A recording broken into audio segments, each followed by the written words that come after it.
Hello. These are my Michigan books, which is the end of the Detroit books, which are over there.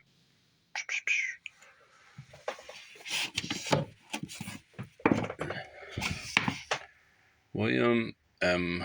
Tuttle Jr., Race Riot. Obviously, if you know anything about Detroit, there was a huge race riot in '67, which basically ruined the city and it's never returned.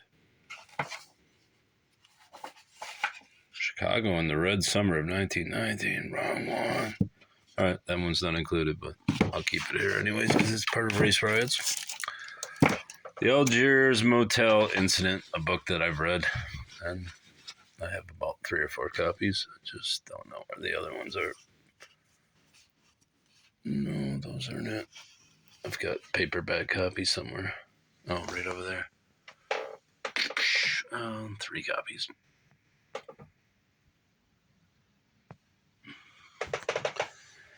But this is by John Hersey. Hersey. Whatever the fuck you say it. Book Club edition.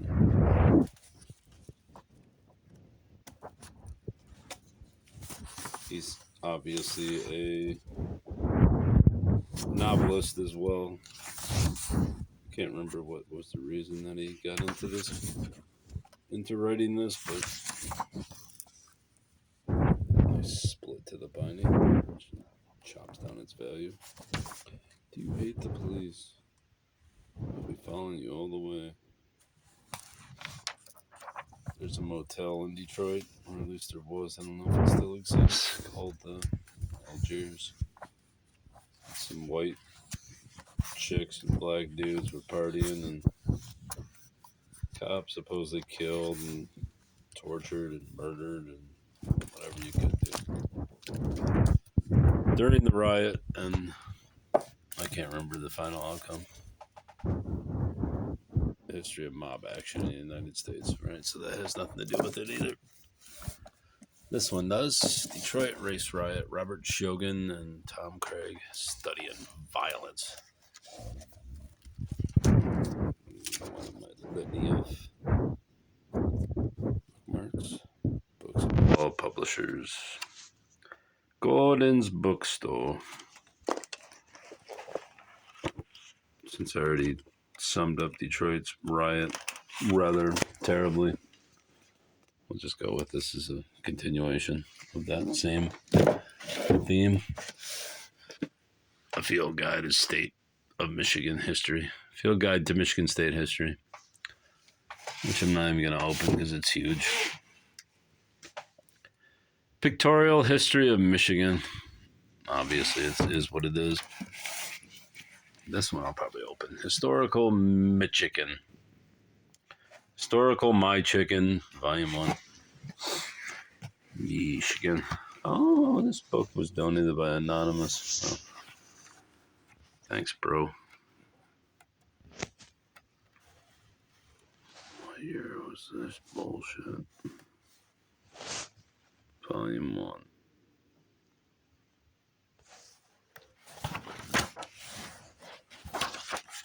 Prehistoric. Jesuit mission and missionaries. Early Detroit. Indian cabin without the fort was a long structure with an opening on the roof near the center of building.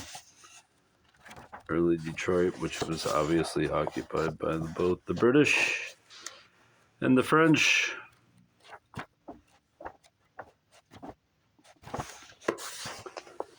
The French name Detroit sticking. Wildcat banks. They're all still Wildcat banks, except they don't now make any effort to hide the fact that there's no money in the coffers. Commensurate with the ledger books. Detroit 200 plus years ago. One-legged Civil War veteran playing croquet. Okay. I don't even know why I'm doing these books. Abbott's Michigan History Stories for Boys and Girls. Hillsdale School Supply Company.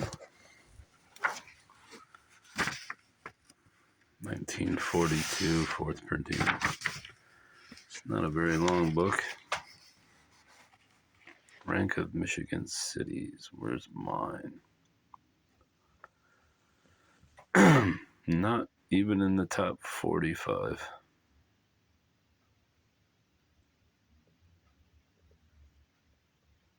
Crazy. I don't think that's right, but 1942 it was right. It's salt in Michigan. Copper in Michigan. Slavery before war. In early days, there were some slaves owned in Detroit, but most northern slave owners would free them after a few years. 1787, Congress passed a law to forbid slavery northwest of the Ohio River.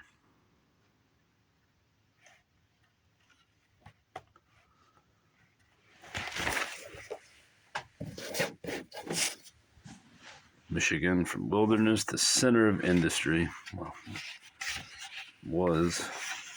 Not so much anymore. 1955.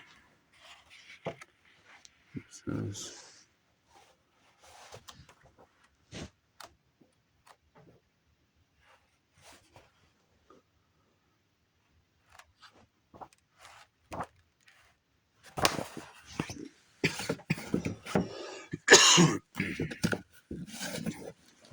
Michigan and the Cleveland era. Guessing they mean Grover Cleveland.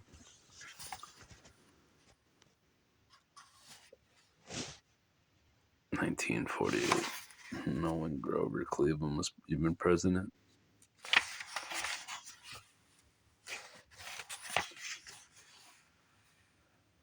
Looks like 1890s.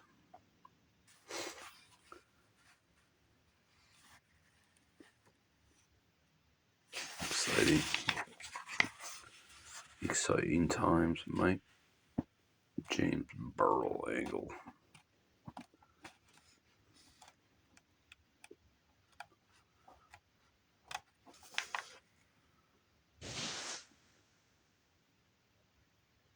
Guy's got some chunk on him. Died in Princeton in 1908. Born in 1837.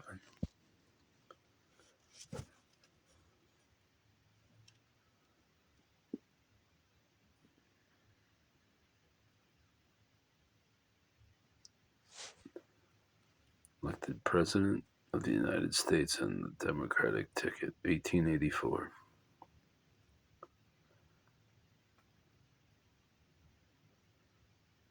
But lost in 1888 to Benjamin Harrison.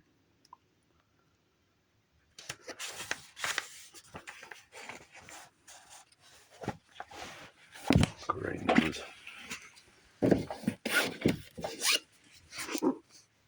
Father Abraham's Children. This book has been presented to the church library of Narden Park.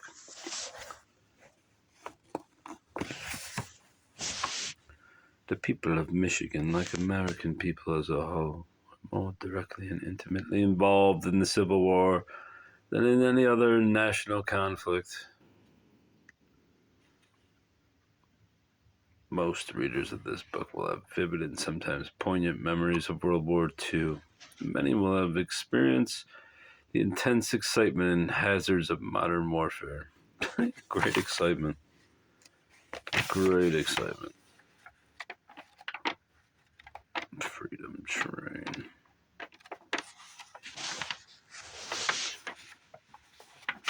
Had this book for a few years and never really looked at it.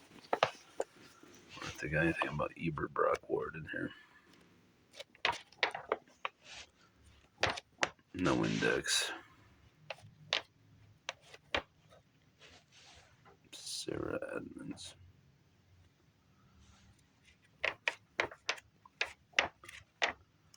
Sabres at Rummel's Farm.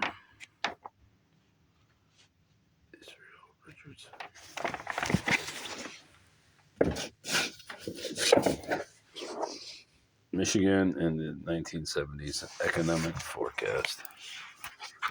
Smock.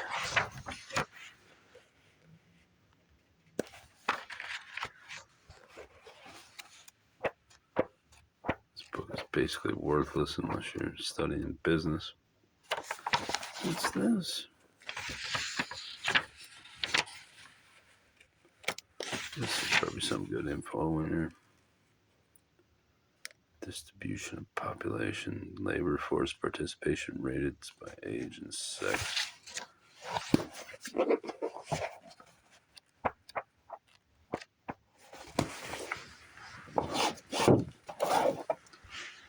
My state and its story, Michigan history. No, if these bastards wouldn't have ripped out the book plate, it would have served my purposes better, but they did. Karen and Mark. Stuck up. Are stuck up? Oh no. So are you, whoever wrote this. Developing Michigan's other resources. Fucking rain again. Chooch. The Indians of the Great Lake region. When Michigan was part of New France. Some good stories about New France. And the legends of Le Detroit, which are basically a bunch of folk tales. We'll get to those eventually. My Chicken, Michigan, A History by Bruce Catton. And this book is just a little 50th printing or something. This book is, I've had a chance to get it in hardcover, but I really need another generic Michigan history book. No. Michigan, from primitive wilderness to industrial commonwealth.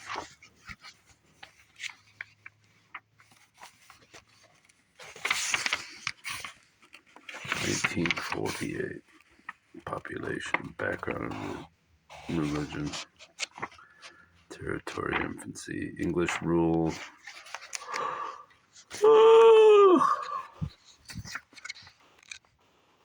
Red Brothers. Must be the engines. The birth of Detroit. The first Michigan frontier. By Goodrich. There's the train.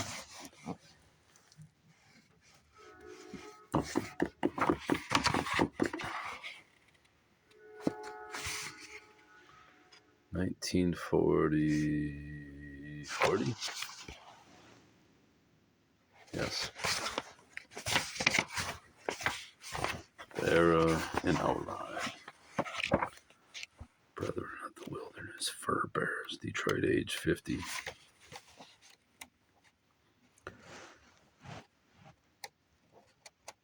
Preface. This book has to do with certain earlier years of the white man's occupation of Michigan. All right. Cracker, you own it now. It wanders from straightaway history into subjects. Oh no. It's a kid probably wanting some food. You'll have to wait, child. No, yesterday you were never speaking to me again. Which is not uncommon.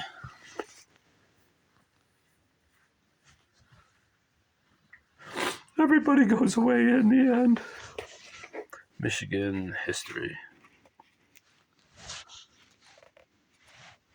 Robert Beckham. Room 321. 1916. That's the year this goddamn house was built. Copyright 1906. This one I instantly like because it's the same age as the house.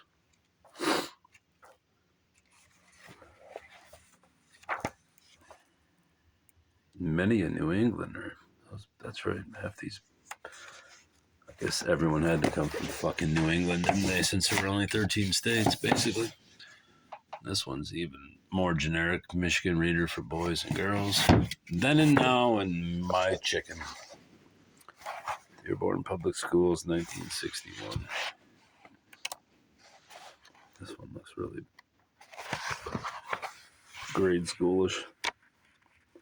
Hello, My Chicken. Michigan Civil Government. As my nose is running.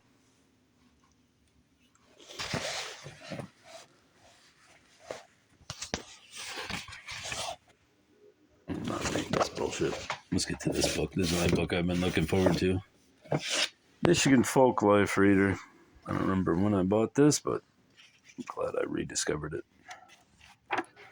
Michigan Folk Life Reader. What does that even mean? Folk life. I guess it means exactly what it says. Paul Bunyan in Hiawatha. Yeah, there's spread across the state. There's a bunch of Paul Bunyan monster statues. So Paul must have some history here.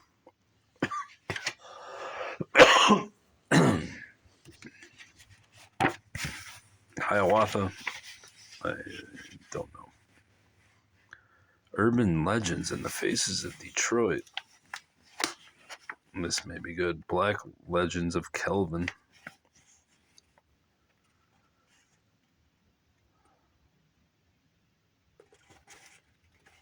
Let's find some legends. Urban Legends.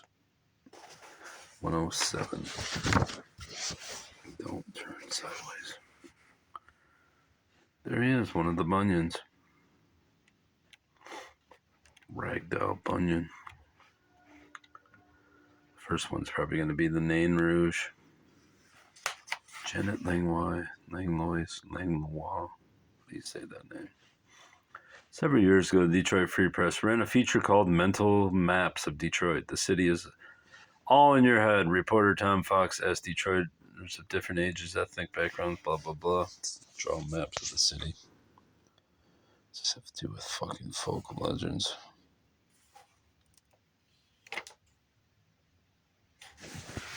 Go back to fucking...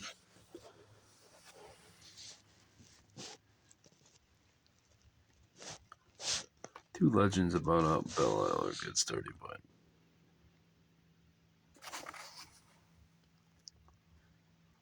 No, riots. How's that folk legend? There it is. The Nain Rouge. The Red Dwarf. Snake God of Belle Isle. Those are both in Gundella's book. Switching from profile. The Landscape Bastard. The hauntings appeared connected to the construction of Eastern Market.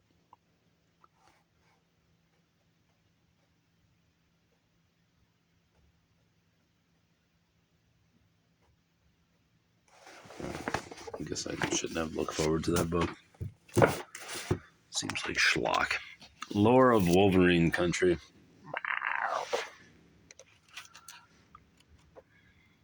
I should just get to my child. Oh, look at the little Wolverine going into some flour. 1984. History records records that the entire heavily timbered Great Lakes Basin was the habitat of the cunning carnivorous mammal.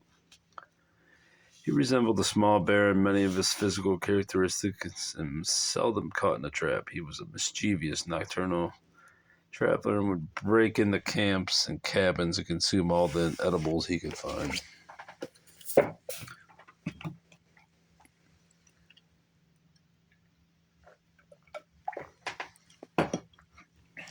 What's this one? We were those people.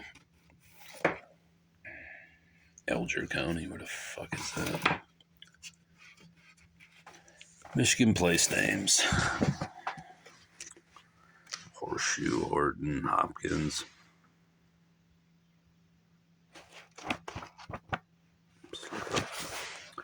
Hand Station. One of my favorites.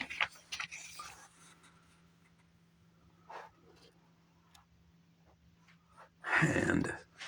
There it is. It's called Hand. Wayne County. A station also known as Hand Station, on the Wabash Railroad, named for railroad agent S.S. Hand. Charles H. Purdy became the first postmaster here in northern Taylor Township on October 10th, 1882, succeeded by storekeeper George Lapham, and was then 12 miles southwest of Detroit. Was it Hand that founded the place? I think he was a judge that founded the place, and he insisted that a train go from Hand Station to Detroit every day. And it did for some years. Ballads and songs of southern Michigan. Unhappy Love. The Apprentice Boy. The Cup of Cold Poison. Sounds like a nice song. Where have you been rambling, my own darling son? Where have you been rambling, my own darling John? Over the hills and valleys, mother, make my bed down, for I'm sick to my heart, and I long to lie down.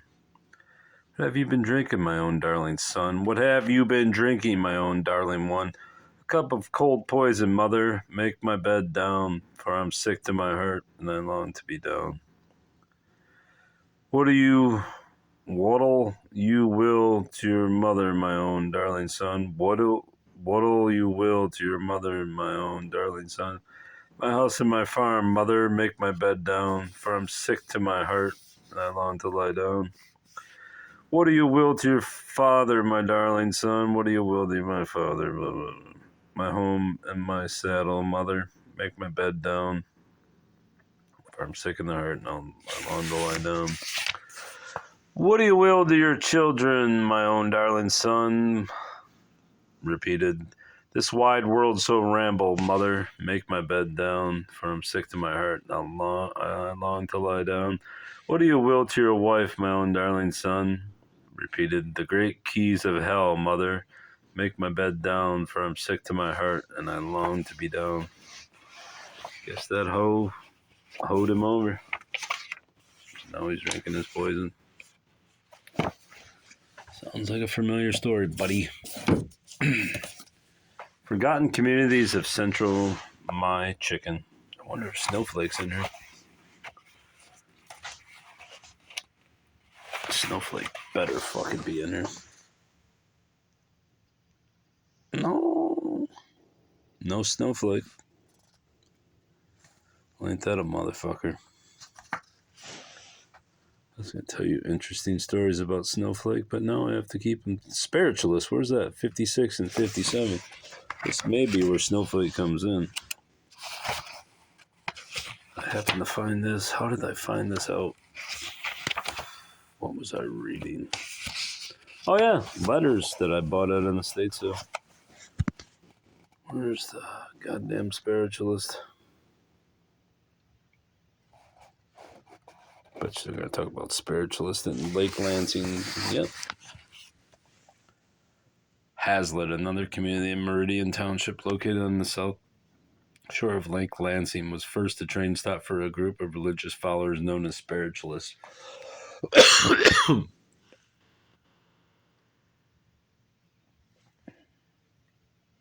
Well, this is going to tell us about Snowflake. Apparently, Snowflake is northern lower Michigan, not central Michigan. Michigan prehistory mysteries.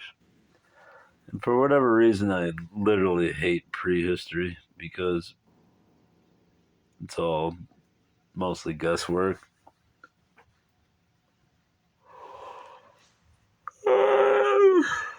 Scientists lie. So, I mean, they lied to us all and said that the world began with a fucking Big Bang after eons of nothingness. I mean, that is the bedrock of science.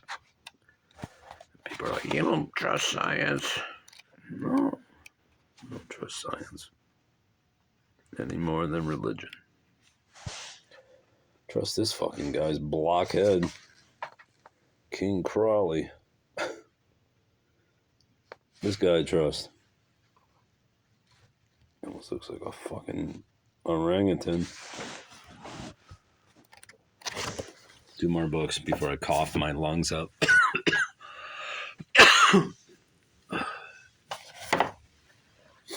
Michigan labor, a brief history from 1818 to the present. And what history is, and prehistory and labor. This book I like. Welfare abuse, a social problem with a cure. Kirby Holmes.